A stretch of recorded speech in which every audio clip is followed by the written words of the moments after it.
We're back. Viewers, we had yet more IT. Yes, you did have you poor thing. You had such tech. Yeah, Satan's a weenie. Yeah, That's simple. I'm only pleased I've got so many devices because I've gone through so many laptops, iPhones, iPads, whatever's. I think I was on chalk and tablet next, but managed to get something. So here we are. Right? And it is funny. The technology piece is so wonderful that you can be sitting in Scotland and me in Colorado and we can do this, and then other people that could be in New Zealand or South Africa can hear it, but sometimes. Calmness. Right. Okay. So we are in Mark 30 to 12:44, and then Deuteronomy 27 to 34, and Numbers 1 to 7. So let's start us out in Mark. I've got something in 32, and it's You go. just Yeah. this. But they did not understand the saying, and they were afraid to question him. And that second half there, and they were afraid to question him. Been there, done that. Where you're like, what? I don't get it. And you think to yourself, I should get this. I'm not stupid, but I'm not getting it. And obviously this is the Lord Jesus Christ that they're afraid to ask questions to, which, I kind of can see that. But at the same time, it's like it's so important that you do get it all. And yet, I don't know, I just wanted to be in solidarity with the disciples where I think I'd have been like and not known what to say. Yep. Okay, so you take that, you move on to 39, to Mark 9:39, which says, Jesus says, do not stop him, for no one who does the mighty work in my name will be able soon after to speak evil of me. So, you question, okay, you doubt, you're not sure, can I even ask, can I even challenge, whatever, but you do it, and the result is, once you've done it, you cannot but praise Jesus. That's a good one. Anyway. I have 2 verses later underlined. Whoever causes one of these little ones who believe in me to sin, it would be better for him to have a great millstone put around his neck. We're not going to talk about this, just going to mention there's a bunch of things in the news about people that do things to little ones, and millstone seems like a perfect idea in my mind. It's getting there like the Knights Templars from medieval times. Them all, let God sort it out. Right. I Exactly. didn't say that. We'll have to edit that and say, um, we'll have to bleep out that word you used. Anyway. Unalive them is the new word to say for that. There you go then. Isn't that ridiculous? Again, technology and censorship, but what's your next one? I'm not in there till Mark 10. Yeah. Mark 10:10. Okay, so if I go with that one, you were saying something that's stuck in your mind. This has stuck in my mind for 33 years. It was at our wedding.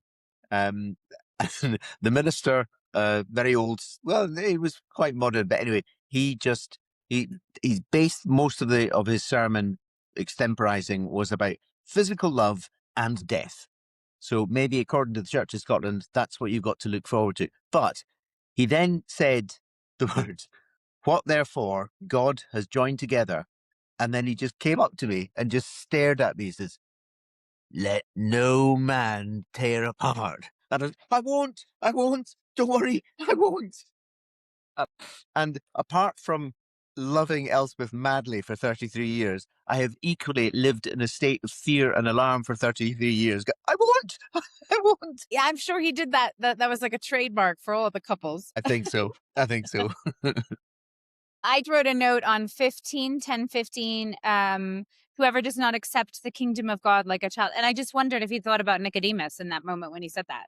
Because Nicodemus, again, in the same vein or theme of like, huh? I don't get it, right? Nicodemus is like, I gotta go crawl into my mother's womb again. What?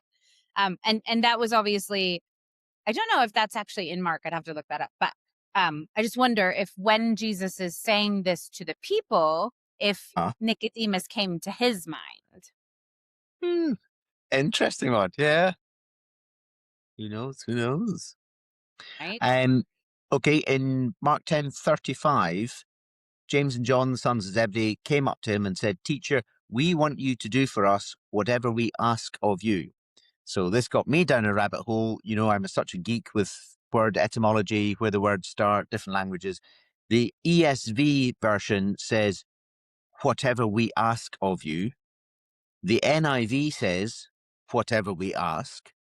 But the Anglo-Saxon translation of that line uses the word baidath, not gebethen. Now, gebethen is to pray, to ask for, but Okay. baidath is to command. So given that this is, okay, it's not the original Greek, Aramaic, then goes to Old English, and then comes to us in modern English, but Old English is closer to the original. And in the original, the James and John were saying, teacher, we want you to do whatever we command you to do. It's no wonder Jesus said, no. I find that my next note is that he says it in 40, like the rest of them get, when they realize, they're indignant. They're like, wait, you did what? You cheeky moose. You're just who do you think you are, right? I can imagine, among brothers and sisters. Obviously, this is the brothers, but Mary Magdalene was there and some of the other women. But it's like, dude, what are you? You two. Who do you think you are? Kind of thing. So yeah, we command you, Jesus. Yeah. Ugh, Are you sure? right? Trying to see. Well, there's a lot here. I underlined quite a lot in this whole section here. And we only have a chapter left, or a chapter and a bit. I love the blind men, and a couple times, and I did some research on how, so there's actually 4 different things, and it's like one of them says 2, one of them says 1 of them names Bartimaeus. It's all kind of like, okay, was this all the same, but they give 2 different locations for blind men shouting out. Mm-hmm. And this particular version I've got today, which I don't remember which one I read during the reading, but this one says, Son of David, have pity on me. But for me, it's always been, have mercy on us, Son of David, because you can just imagine this blind person who's been sitting there for however long, and they're older men, and they've heard about people talking about Jesus, and then they hear that Jesus is walking by. That is exactly, you would have shouted, and people go, shh, stop being loud. You would have been yelling at the top of your lungs, Son of David, have mercy. You just, because how would you have gotten to him otherwise? And yet here Yeah. he is. He happens to be walking by, and you would have been screaming yourself silly, like just to the point of just not any voice. So I always loved that one. Yeah. It's like, it's your one chance. You're not going to go, by the way, oh, it doesn't matter. You're never going to do it. Right, exactly. You are going to shout. So, do you have anything before Hosanna? I go into Mark 11:11 is my next. Yeah, go there. Okay, so Mark 11:11, Jesus entered the Jerusalem, went into the temple courts, and he looked around at everything. Another geeky Anglo-Saxon alert. The Anglo-Saxon word is vescueda, which means to look around, to contemplate, and to look thoughtfully. So it just re-emphasizes for me that he didn't sort of storm in immediately. He went to the temple courts, he carefully looked around, he thought about everything, he analyzed what were the people doing, why were they doing it, etc. So he was quite deliberate in all this. Yeah, that's an interesting one.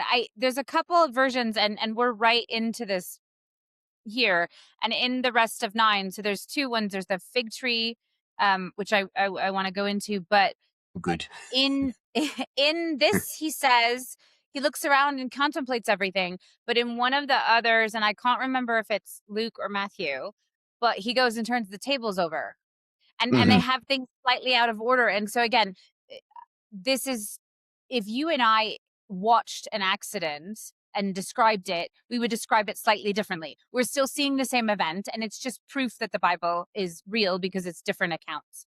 So Yeah. I don't know which happened when, but my guess is that he did go into the temple and contemplate, but he went into the temple another time and turned over the tables. And which happened after which thing, whether it was Palm Sunday or this, or I don't know.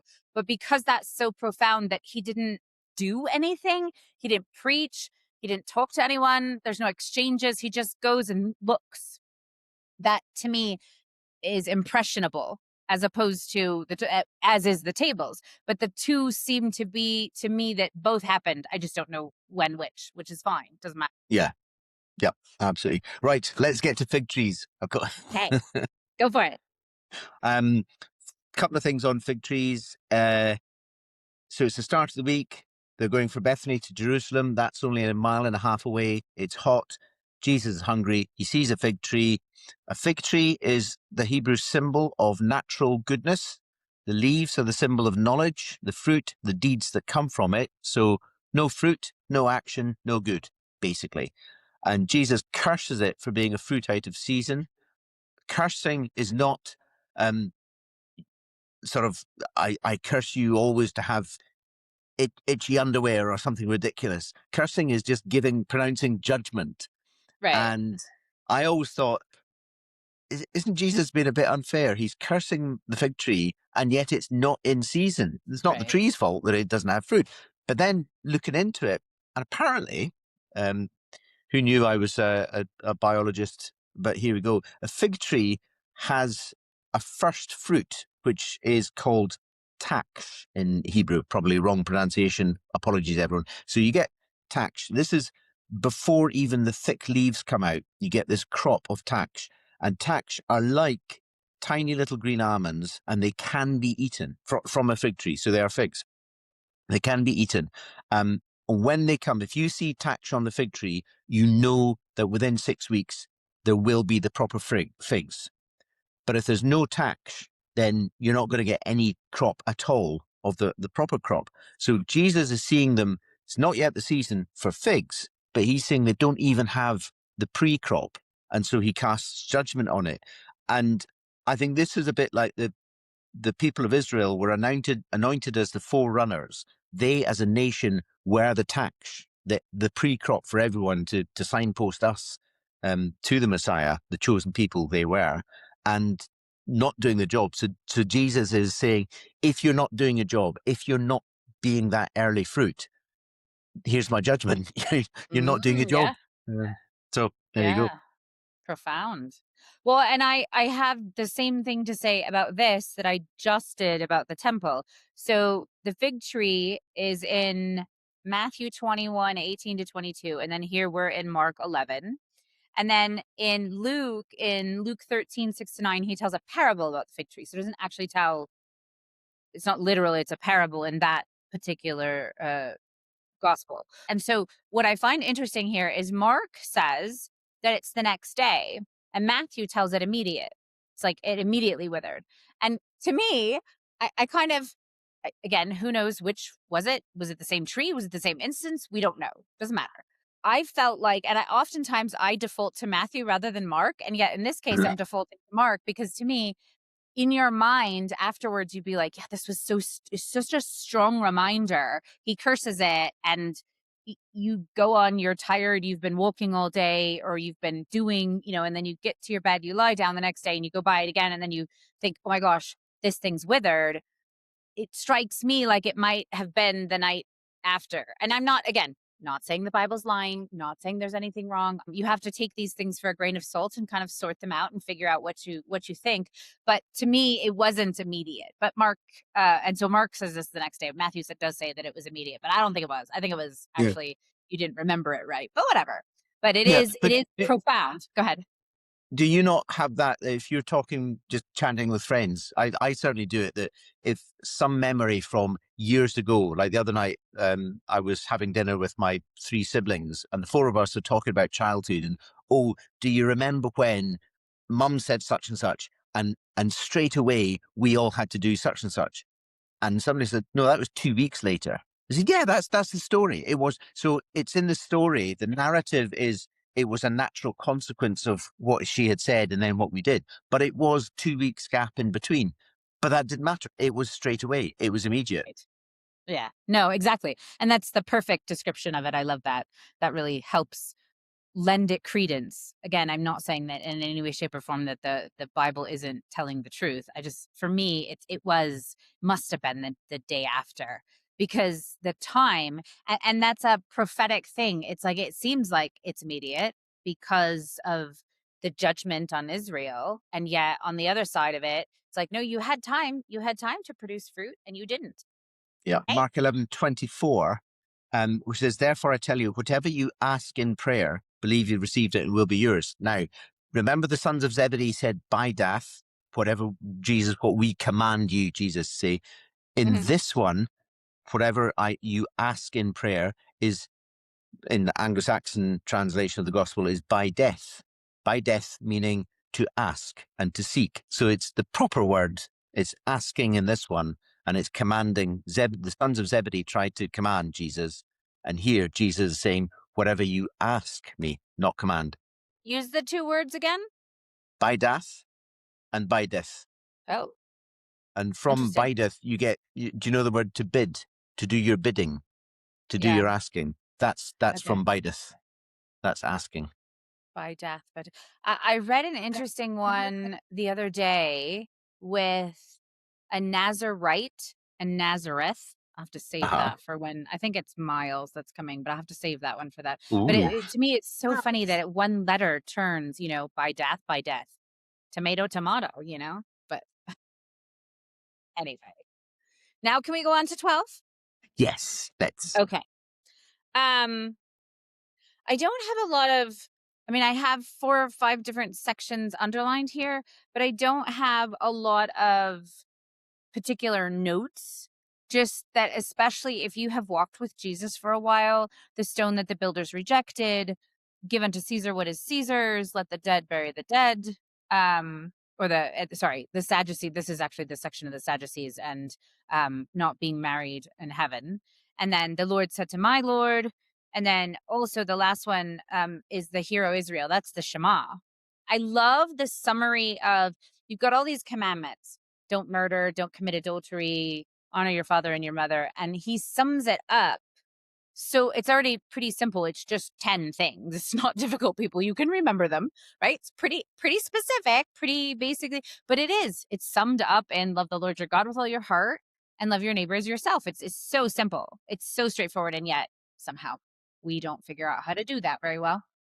Indeed, indeed. I've got just a quick grammar alert in Mark 12:26, where they're talking about the dead rising, and when God says to him, I am the God of Abraham, the God of Isaac, the God of Jacob. The basic grammar is basically to say, of course, the Bible is correct in the way it sets it out. That a friend of mine died last November, and if I use it in a British context with us having King Charles III, so I would say of her that King Charles was her king because she's dead. The king is still alive. I would also say that King Charles is my king because I'm alive and he's alive. So in the Bible, when God says, I am the God of Abraham, he's saying, I am alive. I'm here. The grammar is absolutely spot on. So, Interesting. I like that. That's a good one because King Charles was her king. He's not dead. She is. So it's like, how do you? Yeah, that's a good one. I like that. It's very helpful. Words so matter, people. Words matter. indeed, Language and words grammar. back. Yes. All right. So should we nip over to Numbers? This section. Oh, mercy me.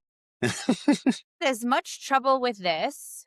So you record and when you flub and you say the wrong thing or something, I try to be reasonable and not hypercritical of myself, but at the same time, you want to enunciate properly. You want to do it. And some nights it's easier. Some days it's easier. It just depends on your tongue and what it's decided to do. And I do record 1 or 2 together every once in a while, 3. So you can see me wearing the same shirt. So you can say, oh, those were all recorded on the Yeah. same day. I don't change my shirts, although that has been suggested. So, but this particular section in Numbers, especially at the end of it, which is over here in 7. So this is at the end. So I'm going backwards again, as usual. But I could not I was like, just, 3 shekels, a basin of this. And I'm like, why can't we just say so on and so forth? See, I was sitting there and I was like a petulant child with the Lord. I was like, Lord. And he's like, just read it, Beth. Just read it. I'm like, oh, this is like every one of them. If you want me to give me a list of the particular dude that was in charge of the tribe. So you have the tribe of the Reubenites or the Gadites, sorry. And then you have Elisaph. Okay, that's fine. Who's the son of Ruel? Okay, that's relevant and that changes. But that would have been 12 verses, not saying this stuff over and over and over and over and over Yeah. again. And I did go into some, okay, well, what's the point of that? And it does matter that every single tribe, they listed out and they didn't forget anyone. And they said everything that was brought, and they all brought the same thing. But again, just in the interest of brevity, might have been a little easier. Just saying, Lord, that's my cheeky suggestion. Anyway. And then I also did the tallies. It's so interesting to me which Bibles do what. Like some of them actually literally print the number, and some of them write it out. But I did have, and I'll see if I can get the picture. It's difficult to put pictures into. Maybe I can find a link to a picture. If you look at the numbers of the tribes and how they were formed around the tabernacle, the numbers end up making essentially a cross. If you have everyone camping sort of like this way and how out Yeah, this way and how big, it does make a cross. And I've seen that a couple of places, and it's an interesting one to me. that ties in with I'll jump into Numbers 2, then go back to Numbers 1. But Numbers 2, it says the tent of meeting and the camp of the Levites will be set out in the middle of the camps. So it shows that God was in the middle of the people. He wasn't to one side. He wasn't apart from. He wasn't aloof. He was right there in the middle of them. So it makes sense with what you're saying about setting out as the cross shape. Interesting. The brief one I had on Numbers 1 is that the fact that a census is being taken, and the Hebrew word for census is pakad. Again, pronunciations may vary, which does not just mean to count, but it also means to visit or appoint or oversee. So there's a dual meaning of you count the people and you have authority over them. So when God says, I want you to conduct a census, he's saying count them and have authority over them. And when the likes of David at times did it, and the Romans did it, of them deciding that they would conduct a census and God didn't want them to, they were saying, we are taking authority over the people, trying That's to true. usurp God. Yeah, well, and Joab, obviously, I have to mention Joab tells King David, "Don't do this, bad idea," because it is taking. Yeah, that's an interesting one. I didn't know that verbiage. Again, words and whatnot. Obviously, that's why you and I geek out on this stuff. I love it. Yeah. At the end of 3, we have the redemption of the Levites. This is 349. So Moses took the redemption money. So there's 273 extra, in quotation marks, Israelites to Levites in how many numbers there are and whatnot. And so then the Levites end up getting 1,365 shekels for 5 shekels a person of the 273. I don't know the significance of that, but these are things that the Lord wants in this book that help Mm, us and give us insight. And so it just sort of struck me. I was like, okay, I'm not sure what that, like, what to do with that in my spirit, if you will, but it does yeah, matter because God is making all things equal.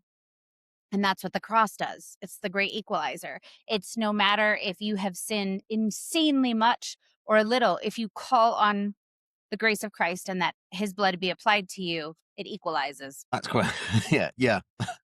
Big thing to take on board. right? And then I geeked out. The Gershonites carry the coverings and hangings. The Merarites carry the frames, pillars, and bases. And the Kohathites carry the holy objects. And when I went to Israel, the Bereans have just outside of a lot, a mocked sized tabernacle, so you can kind of see it, which really helped me in terms of my Mm, understanding and standing there. And of course, what does everybody want to do? Peek at the Holy of Holies. It's like everybody wants to do that because that's what you want to see. But I thought of that when I was reading this section in chapter 4 of the Kohathites carry the stuff, but it gets wrapped up. So you would see, so let's say you're a Danite, right? And you're trucking along as the pillar of cloud is moving and it's moving day. So we're moving and you see them and you see this. So you'd see the ark, but you wouldn't see the ark because the ark would be covered. And of course, you couldn't actually see cherubim because it has like 2 or 3 coverings on it. And it was just uh-huh. fascinating to me. And it also says here, it says, this is 4:15. Only after Aaron and his sons have finished covering the sacred objects and all their utensils on breaking camp can the Kohathites enter to carry them. So it has to all be covered up because it's holy, and only the descendants of Levi, descendants of Aaron, can actually go in there. And so therefore you can't just see it. And the veil, when Christ is crucified, the veil is torn and we have then access. Yeah. And on that, I love the fact that the veil, the curtain is torn from top to bottom. If it were a man or a woman, they would be reaching from the bottom and ripping up to the top. So Yeah. That is a very good one. Oh, here's my Nazarites thing. So this is in 6. It's the law concerning Nazarites, and they're not supposed to cut their hair, have any alcohol, or touch dead bodies. And then they give provisions because it's like, what happens if someone drops dead in front of you, and they make sure that that's how you fit. What do you do? Sort of okay. And I was interested because Samson comes to mind, obviously, with his hair, and Jesus, but actually, there's a potential that Samuel was considered a Nazarite because his mom didn't cut his hair, and then also John the Baptist, and then finally the Rechabites, which I had never until this reading of the Bible ever even heard of the Rechabites. And it was Mm. in maybe Maccabees, but definitely Apocrypha, where I was like, Rechabites, who are they? What's going on? And I did some research, and they were essentially Nazarites that kept all these things, and they were then used as an example. But it was interesting because I didn't remember the Rechabites from my readings. Wasn't very Yeah. familiar to it. Well. I had all the Nazarites, and this Samson came to mind as well as that. So I'm glad you went into that. In verses 22 to 27 is the Aaronic, not ironic, but Aaronic blessing. Just an intriguing thing in churches in Scotland, if you baptize, particularly infant baptism, it is quite a tradition to sing this blessing unaccompanied over the infant. Is that a thing that other N- people have? No, The not Lord that I bless know. you and keep you and make his face shine on you and I stuff. mean, I'd have to check essentially an Anglican church because that's more. I mean, Mm, it's not Church of Scotland, but it's much more similar. But I don't. yeah. I haven't. I can't think of a baptism of an infant that I've been to in an Anglican church here in America.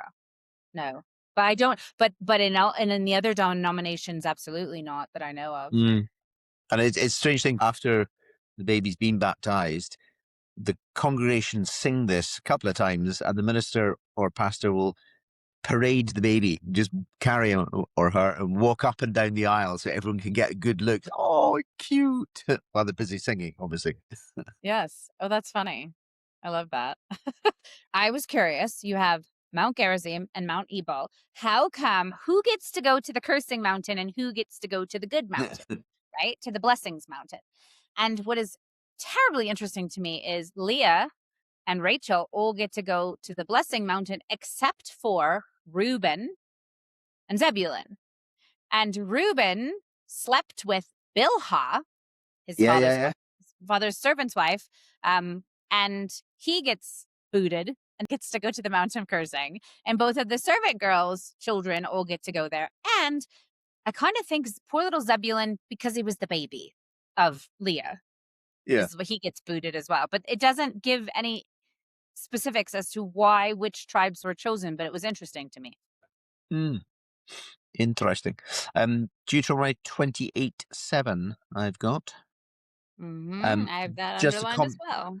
Yeah, the Lord grants the enemy who will rise up against you will be defeated. They'll come at you in one direction and they will flee in seven, seven being the number of completion. So the Lord is saying the enemy will be completely defeated, Ooh, I like that. utterly beaten. I looked at it and I was like, there's not 7 directions. And then I thought about it. And so you have north, south, east, and west. And then you have the other directions, or at least 3 of the other directions, you being rooted in one. I'm like, well, but then there would be 8. But oh, if I stay in a spot, and it finally made sense to me. I was on the Isle of Man, which is an island between the UK and Ireland. And I was there last summer. And they said from a particular place on a good day, you can see 7 kingdoms. So 7 directions, 7 kingdoms. And I went there and I thought, okay, I can see Ireland. I can see England. I can see Scotland. I can see Wales.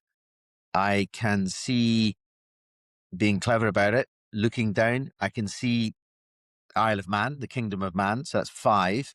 And I can see the kingdom of the ocean. That's 6.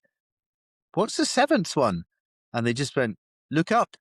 Kingdom of heaven. Nice. Oh, I like that. Kingdom of the Ocean. That was an interesting one. Okay. I just wanted to highlight 2854. The Bible is gross.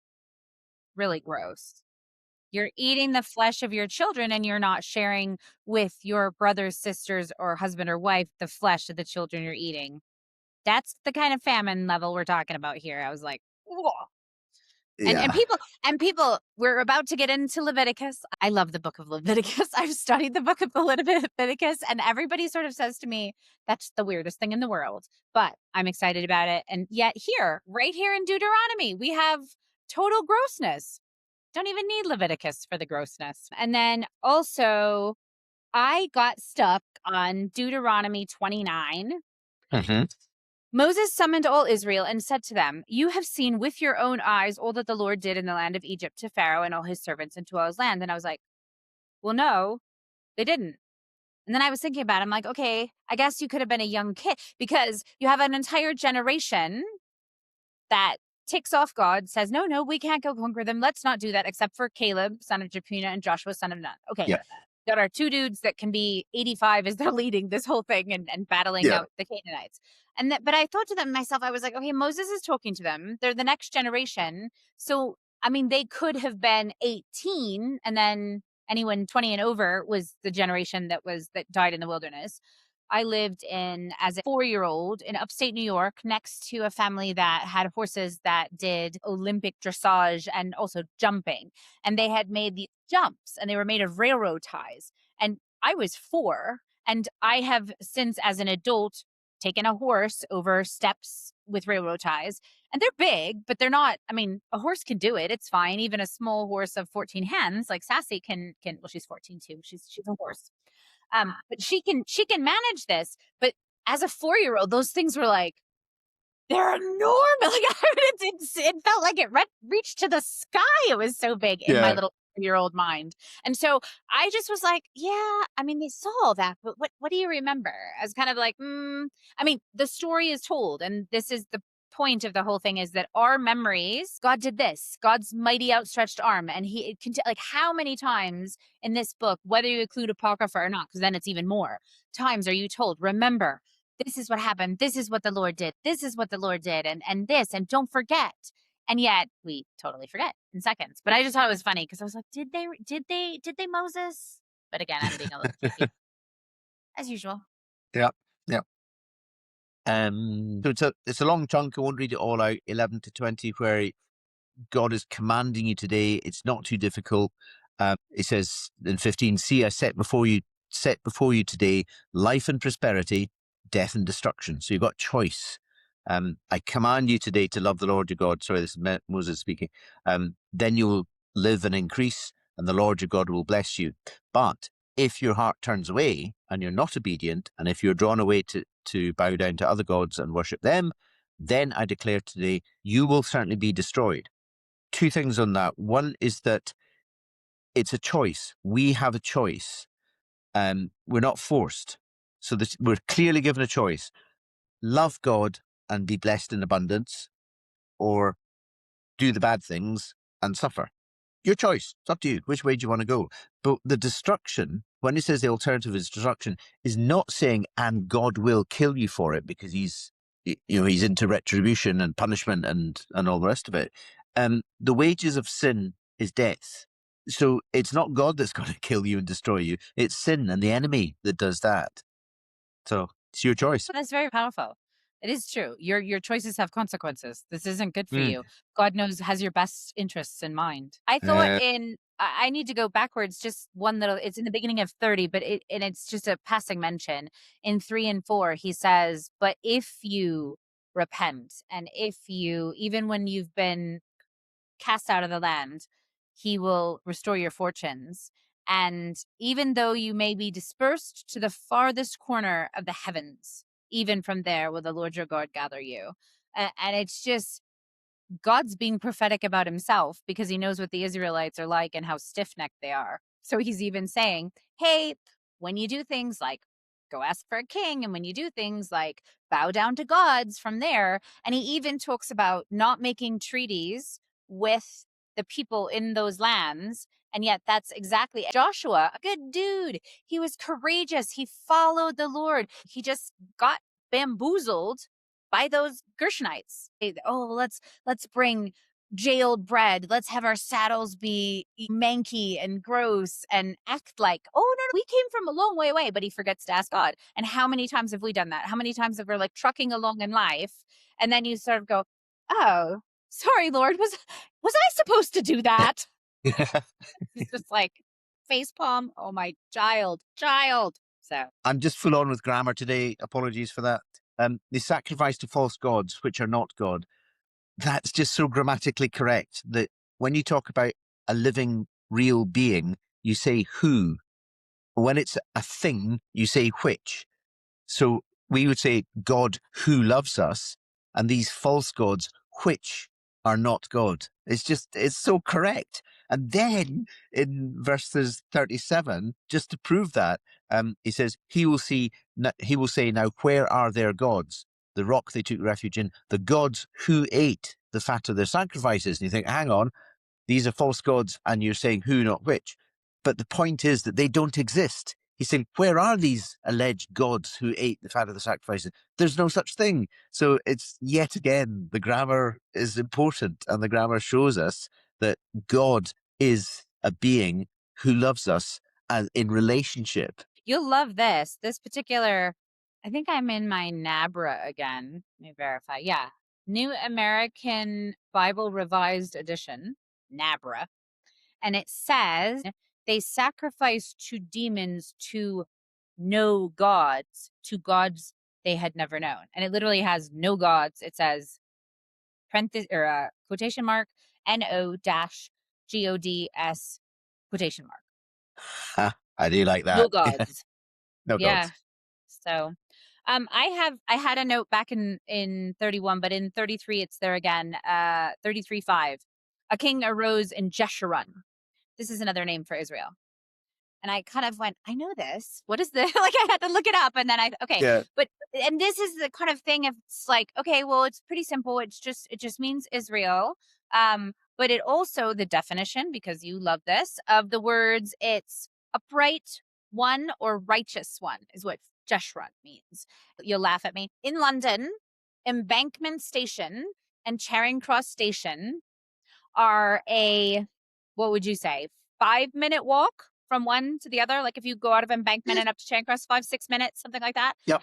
Yep. And I think I lived in London for 5 years before anyone told me that. And I was like, oh, well, why didn't you tell me I could just walk from one to the other, like actually get some fresh air and go outside, as opposed to walking underground? And you can make the connections and they're fine, but sometimes it's much easier just to pop out of one and jump into the other, especially if you've got, the right ticket or whatever, that you can just a day pass or whatever.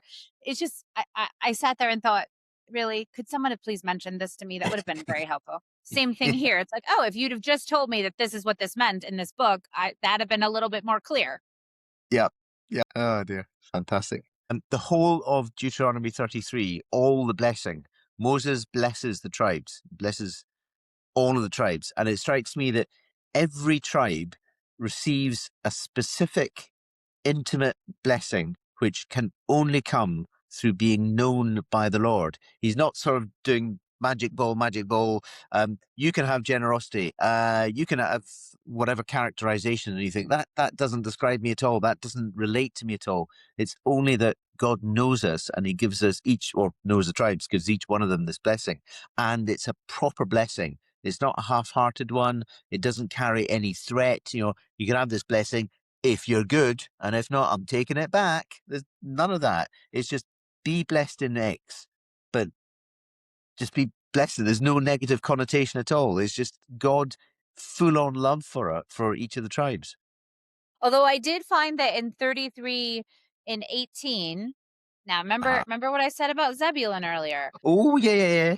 He says, of Zebulun, he said, rejoice, Zebulun, in your expeditions. And then he says, exult Issachar in your tents. And then they get another verse does that apply to both of them? Does that apply to Issachar only or Zebulun? It's like they kind of get squished together a little bit there. I thought that was an interesting one. Whereas you have up in 16, this is of Joseph. So this is Manasseh and Ephraim, which is mentioned in the end of 17. But it says, let these come upon the head of Joseph and upon the brow of the prince among his brothers. So again, echoing that Joseph did become prince among his brothers. But I just thought that was sort of interesting. It's like, ooh, you're not given lots about Zebulun and Issachar. But they are mentioned and they are given. And Zebulun and his expeditions, and Zebulun, Nazareth is in Zebulun. That's about the most significant city that is actually. Really? Yeah. Yeah, because it's in the north and it's also touches the sea, just sort of it's connected to Dan a bit. And I said, okay, well, what Zebulun? All right, so this is the baby. So we're putting him on the Mount Ebal. So we're giving him curses to say. Doesn't mean that the blessings couldn't be interchangeable with curses when you don't do what the Lord asks you to. But I did. I sort of I Googled and asked, okay, what's in Zebulun? And Nazareth is in Zebulun. Well. Yes. In 34, Moses goes up Mount Nebo, and then the Lord shows him the land. And in 4b, I have let you see it with your own eyes. When you're on the top of a mountain, and I live right by one, I can see Pikes Peak out the window. It's beautiful. And Uh-huh. it is Pikes Peak is often referred to as America's mountain because the Front Range is huge, and yet there's not anything. There's Blodgett Peak right by Pikes Peak, but it's a 10,000-foot difference at least, if not more. Probably have to look that up, but anyway, you get my point. It kind of stands alone, and so it, especially on the Eastern Plains, like butt up to the edge of Pikes Peak, and so it's sort of kind of chunked there with nothing around it, so it's more Right. significant as opposed to being in and amongst a bunch of 14ers. And obviously we have lots of 14ers. I just have this feeling that they hadn't invented those things where the monocle or glass, like you look through the binoculars and you put the money in and then you can actually see down. I feel like God let Moses have that, like supernaturally, like, ooh, zoom in and zoom out. I just feel like that because he didn't get to see it. And you've talked about this before, striking the rock versus speaking to the rock, and speaking, and how that the first time it's the sacrifice and the second time it was supposed to be a word, which is Yep. then our confession of Christ. So Moses mucked up. But yet I feel like this thing, I just personally am like, oh yeah, God's like, here, have some binoculars there, Moses. But the very fact that God talked to Moses face to face is just kind of mind boggling. That there was Moses had to wear a veil because Moses' face was glowing. And if only we could glow, if only we would seek the Lord as much intimacy with our Abba, our Father, Mhm. should be of that caliber. Yes, that is something to strive for. Anyway, my beloved Scottish patron, we are done. We are so close. There's only a couple more weeks here. Can I have one? Can I have one? Can, Well, can I come back? we need to talk about that actually. And I think this is visit 12, and I was thinking of 13 because I was going to ask you about that. So yeah, maybe we'll see you again. Hope so. Hope so. Take care. Okay. Bye.